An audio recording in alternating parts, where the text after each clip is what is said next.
Selamat petang, salam sejahtera. Terima kasih karena bersama dengan saya di Nazilin Unity Channel. Kalau ini benar berlaku, kalau benar 6 ahli parlimen bersatu dipecat, maka sebenarnya itu merugikan Parti Bersatu. Karena Akta Lumpat Parti mengatakan, kalau mereka dipecat, mereka bebas untuk beralih ke parti yang lain.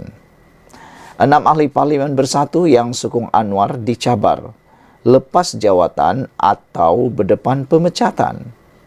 Saya rasa mereka tidak akan lepaskan jawatan. Mereka lebih rela untuk dipecat. 6 ahli parlimen daripada Parti Pribumi Bersatu yang berpaling tadah dengan mengisytiharkan sokongan terbuka masing-masing kepada kepimpinan Datuk Seri Anwar Ibrahim, dicabar melepaskan jawatan sebagai ahli parti itu sebelum masing-masing dipecat. Cabaran itu disuarakan Ketua Penerangan Bersatu Datuk Razali Idris selepas mendakwa 6 ahli parlimen terbabit berselindung di sebalik kekebalan sebagai ahli parti. Kita cabar mereka mengisytiharkan berhenti sebagai ahli parti dan melepaskan jawatan sebagai ahli parlimen sebelum diusir secara paksa melalui pindahan perlembagaan parti pada Perhimpunan Agung Khas 2 Mac ini. Tiada agenda lain akan dibentangkan pada Perhimpunan Agung Khas Bersatu, melainkan hanya memindah perlembagaan fasal 10 perlembagaan parti itu, yaitu terhentinya keahlian apabila tidak lagi menyokong perjuangan parti. Namun demikian, saudara-saudara sekalian, apa yang mengejutkan kita ialah apabila satu laporan mengatakan Bersatu tak boleh ambil tindakan perlembagaan dipindah lepas sokong Perdana Menteri ke-10. Maknanya, 6 ahli parlimen yang telah menyokong Anwar Ibrahim ini tidak boleh dikenakan apa-apa tindakan, termasuklah terpaksa meninggalkan parti itu atau terpaksa meninggalkan jawatan kerana mereka melakukan keputusan itu sebelum ada berlaku pindahan. Itu sebabnya dijangkakan sebelum 2 Mac akan ada banyak ahli parlimen Bersatu yang akan mengisytiharkan sokongan kepada Anwar Ibrahim kerana belum adanya pindahan perlembagaan parti tersebut. Bersatu tak boleh ambil tindakan, kata ahli parlimen Bersatu yang mengisytiharkan sokongan kepada Perdana Menteri Anwar Ibrahim, yang mana beliau kata tidak terkesan dengan pindahan perlembagaan yang bakal dibuat oleh parti itu. Ahli parlimen Gua Musang Muhammad Azizi Abu Naim berkata, pindahan itu tidak akan menghalang dia daripada terus berkhidmat kepada rakyat di kawasannya. Berkenaan cadangan pindahan perlembagaan yang Parti Bersatu nak buat itu, setahu saya, parti tak boleh buat tindakan kerana perlembagaan diubah selepas saya buat keputusan menyokong Perdana Menteri ke-10. InsyaAllah tiada apa yang boleh menghalang tugasan saya untuk berkhidmat kepada masyarakat saya untuk penggal ke-15 ini, katanya kepada Malaysia Kini. Terdahulu, Bersatu dilaporkan akan mengadakan Perhimpunan Agung Khas pada 2 Mac ini yang dijangka akan menamatkan riwayat 6 jahanam dalam parti itu. Perhimpunan itu akan memindah perlembagaan parti susulan tindakan 6 ahli parlimen yang menyatakan sokongan terhadap Perdana Menteri. Perkara itu dimaklumkan Ketua Penerangannya, Razali Idris, melalui notis makluman berkenaan mesyuarat itu. InsyaAllah maka tamatlah riwayat 6 jahanam, mudah-mudahan Bersatu kembali bangkit dan terus maju, katanya menerusi hantaran di Facebook. Surat makluman mesyuarat yang dikongsikan itu bertarik 13 Februari lalu dan ditandatangani Setiausaha Agung Parti Hamzah Zainuddin. Perhimpunan khas tersebut yang akan diadakan selama 2 jam bermula pukul 3 petang di Pusat Convention Idol IDCC Shah Alam. Sementara itu, Muhammad Aziz berkata cadangan pindahan perlembagaan dengan motif tertentu belum tentu akan diluluskan Jabatan Pendaftaran Pertubuhan ROS. Jadi ini pun menjadi isu juga. Lagipun cadangan pindahan perlembagaan mana-mana parti bukan sewenang-wenangnya akan diluluskan oleh ROS jika ianya dicipta untuk membunuh karakter wakil rakyat terpilih, katanya. InsyaAllah, pindahan tersebut tidak menjejaskan kedudukan saya bersama 5 ahli parlimen Bersatu yang isytihar sokong Perdana Menteri ke-10, kata beliau lagi. Sekian dulu untuk kali ini. Jangan lupa tekan butang subscribe. Kita jumpa lagi. Bye-bye. Selamat pagi, salam sejahtera. Lihatlah ini rakyat Malaysia. Inilah skandal paling terkutuk. Derma untuk Palestin pun tergamak untuk disakau. Pendakwaan kes pecah amanah tipu dan ubah wang haram berjumlah Rm39,5 juta yang dikaitkan dengan Aman Palestin Berhad, Aman Palestin, mencuri tumpuan susulan keseluruhan 164 pertuduhan yang dihadapi 3 tertuduh. Difahamkan 2 jam masa diambil untuk membaca semua pertuduhan di Mahkamah Session Kuala Lumpur di hadapan Hakim Datuk Anita Harun. Selain pengerusi Aman Palestin, Abdullah Zaik Abdul Rahman 58 dan CEO Awang Sufian Awang Piut 52 turut didakwa semalam adalah pengarah sebuah syarikat pelaburan Khairuddin Muhammad Ali 49. Bagaimanapun ketiga-tiga tertuduh mengaku tidak bersalah sejurus pertuduhan dikemukakan.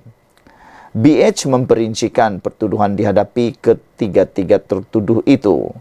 52 pertuduhan pecah amanah. Bagi kesalahan pecah amanah, Abdullah Zaik dan Awang Sufian masing-masing didakwa atas 52 pertuduhan sebagai pengarah Samudra Champa Sdn Berhad, Samudra Champa, yang diamanahkan dengan harta milik Aman Palestin, yaitu wang Rm 20.946.498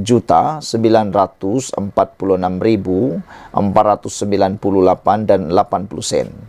Mereka masing-masing didakwa melakukan kesalahan itu di Maybank Cawangan Bandar Baru Bangi antara 12 Mac 2018 hingga 3 November 2023. Saudara-saudara sekalian, dengan perincian-perincian yang amat panjang ini, ianya memang menarik perhatian. 19 pertuduhan lagi berkaitan penipuan Rm39 juta pembelian emas seberat 131 kg. Ini dia, Abdul Zaik dan Awang Sufian juga didakwa secara bersama bagi 19 pertuduhan, yaitu dengan curangnya memperdayakan lembaga pemegang amanah Aman Palestin untuk menyerahkan wang Rm39.150.000 kepada syarikat sama. Ia bagi pembelian emas sedangkan harga pembeliannya lebih rendah, yaitu Rm33.399.970, yang mana lembaga pemegang amanah Aman Palestin Berhad tidak akan menyerahkan wang jika tidak diperdayakan sedemikian oleh kedua-dua tertuduh. Kedua-dua lelaki terbabit didakwa melakukan kesalahan berkenaan di Pejabat Aman Palestin di Seksyen 3 Bandar Baru Bangi antara 24 September 2021 hingga 14 Julai 2023 mengikut Seksyen 420 Kanun Keseksaan dibaca bersama Seksyen 34 Kanun Keseksaan yang memperuntukkan hukuman penjara hingga 10 tahun sebat dan denda. Dengan perincian-perinciannya amat menarik perhatian kita, antaranya pada 24 September tahun 2021 sebanyak Rm500.000 bagi pembelian emas seberat 2 kg, harga sebenar ialah 474.067 sahaja, tetapi ianya telah pun ditingkatkan. Dan pada 28 September 2021, sebanyak Rm1 juta ringgit bagi pembelian emas seberat 4 kg. Namun demikian, harga sebenar hanya 947.851. Manakala pada 29 September 2021, Rm1 juta ringgit bagi pembelian emas seberat 4 kg dengan hanya harga sebenar 940.356. Manakala pada 30 September pula tahun 2021, 1 juta ringgit lagi digunakan untuk pembelian emas seberat 4 kg dengan harga sebenar hanya Rm938.680. Dan pada 4 Oktober tahun 2021, sebanyak Rm1 juta ringgit bagi pembelian emas seberat 4 kg dengan harga sebenar emas tersebut hanya Rm950.000 dan 682.